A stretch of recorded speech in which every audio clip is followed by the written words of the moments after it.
Shoulder internal rotation, PAILS. To get into the position, you can be seated in a chair up next to a table, or you can sit on the floor, use a box like I have here. The big components to remember with your positioning is that your upper arm should be about 45 degrees out to the side, and your elbow about level with your shoulder. From there, you will bend your elbow to about 90 degrees, and then you're going to let it fall inward. As you let it fall inward, make sure your shoulder doesn't shrug up to your ear, that shoulder stays packed down. You should feel this lying tight deep in the back of the shoulder joint itself.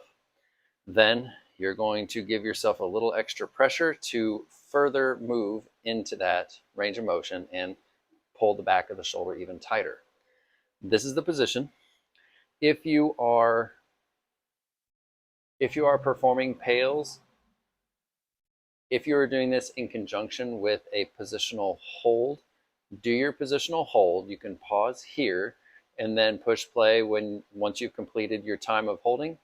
Make sure that you don't back out of the stretch between your hold and rolling right into your PAILS. You want to maintain the stretch sensation the entire time. So for PAILS, nothing actually moves. You're staying in the exact same position. This is my resisting hand. This is my working hand. All right.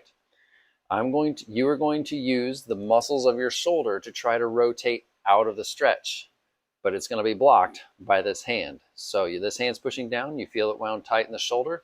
You're going to start off really light. On a scale of 1 to 10, it's going to be a 1.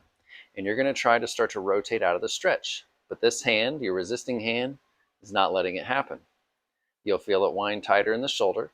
Now bring it up to a 2, then a 3, then a 4 out of 10, then a 5, you're halfway there, then a 6, a 7, an 8, that's where I start to get pretty shaky in my shoulder, then a 9, and then a 10, which is you're trying to rotate out of this stretch as hard as you possibly can.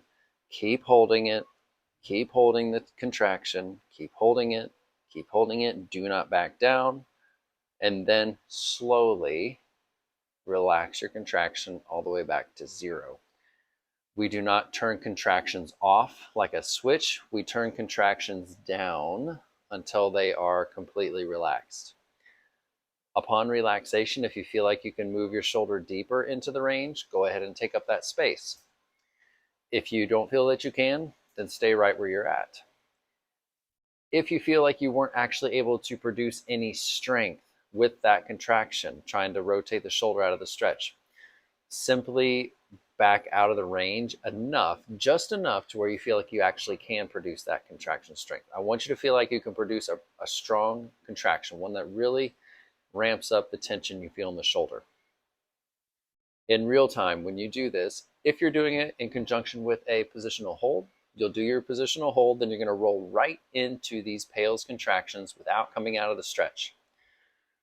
If you're doing more than one set of PAILS contractions, make sure that you also don't back out of the stretch. Your rest time, you're still holding your stretch. You're not backing out at all.